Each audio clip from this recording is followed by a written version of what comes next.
So guys, GSTN portal पर एक news and update section में एक न्यू एडवाइजरी आई है रिगार्डिंग कि आपको लेट फीस नहीं पड़ेगी ऑन जीएसटीआर 1। दूसरा कि आप 3B में क्रेडिट क्लेम कर सकते हो 2A के बेसिस पे, एक कंडीशन है। ये मैं बात कर रहा हूं नोटिफिकेशन नंबर 25 की, जो कि डेटेड 13th। इस नोटिफिकेशन ने जीएसटीआर 1 के ड्यू डेट को एक्सटेंड किया है और ये न्यूज हमें 14th को पता लग रही है। तो बेनिफिट सिर्फ इतना होगा कि लेट फीस नहीं पड़ेगी जीएसटीआर 1 की अगर आपने लेट फाइल की होगी। बट किसके लिए बात की जा रही है? ये बात की जा रही है तमिलनाडु स्टेट के लिए, बट सभी डिस्ट्रिक्ट्स के लिए नहीं, ओनली 10 डिस्ट्रिक्ट्स के लिए। तो नोटिफिकेशन आई है नंबर 25 13 दिसंबर को कि ड्यू डेट एक्सटेंड कर दी गई है फॉर्म जीएसटीआर 1 की फॉर 10 डिस्ट्रिक्ट, मतलब जिनका प्रिंसिपल प्लेस ऑफ बिजनेस यहां रजिस्टर्ड है। बात हो रही है तमिलनाडु स्टेट की। तो इनकी डेट 11 से एक्सटेंड करके 13th कर दी गई है। अब अगर डेट एक्सटेंड हो गई है तो उस केस में अगर कोई 12 को फाइल कर रहा है या 13 को फाइल कर रहा है तो उनको लेट फीस नहीं पड़ेगी इस नोटिफिकेशन के बेसिस पे। बिकॉज आपको पता होगा कि जीएसटीआर 1 की लेट फीस पड़ती है अब अगर आप लेट फाइल करोगे, तो इस केस में आपको कोई लेट फीस नहीं पड़ेगी बिकॉज नोटिफिकेशन ने ड्यू डेट एक्सटेंड कर दी है।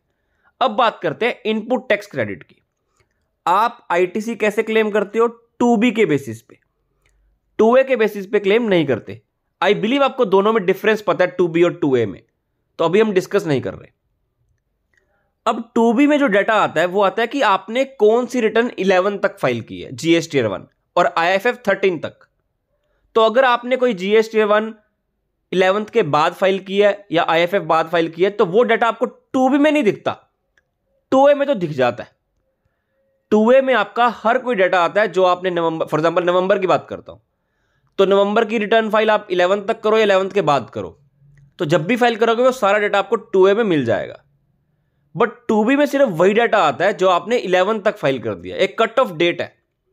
तो सिंस अब 10 डिस्ट्रिक्ट के लिए डेट एक्सटेंड हो गई है, तो इन केसेस में अगर कोई पर्सन 12 या 13 को रिटर्न फाइल करेगा तो उस केस में आईटीसी 3B में जब आप क्लेम करने जाओगे तो आपको 2B में तो मिलेगा नहीं। तो ये कहा जा रहा है कि अगर आपके कोई सप्लायर यहां से हैं तो इनका डाटा अगर आपको 2B में नहीं दिख रहा है, 2A में तो दिखेगा, तो उस केस में आपका क्रेडिट क्लेम कर सकते हो इन सप्लायर्स का इन डिस्ट्रिक्ट से 2A के बेसिस पे। एक बार पढ़ लेते हैं। Since the notification for extension has been issued yesterday after expiry of normal period of filing 11 December. 2B की जो जनरेट होता है ना, वो उसकी कट ऑफ डेट होती है 11th। मतलब जीएसटीआर 2B आपको अवेलेबल होता है 14th को। 14th को वो क्यों अवेलेबल होता है? ताकि 11 तक जो भी रिटर्न फाइल होगी वो सारा डाटा कैप्चर कर लेगा और आईएफएफ जो भी 13 तक फाइल होगी वो कैप्चर कर लेगा। इसके बाद कुछ भी फाइल होगा वो कैप्चर नहीं करेगा। सो आगे क्या बोला जा रहा है? The credit of invoices covered in the returns pertaining to कौन से जीएसटीएन, जो हमने ऊपर बात की इन डिस्ट्रिक्ट्स के, filed during 12th to 13th। क्योंकि डेट एक्सटेंड हो गई है तो 12 और 13 को जब लोग फाइल करेंगे तो वो डाटा आपके 2B में तो आएगा नहीं, क्योंकि 2B तो कट ऑफ डेट पकड़ता है।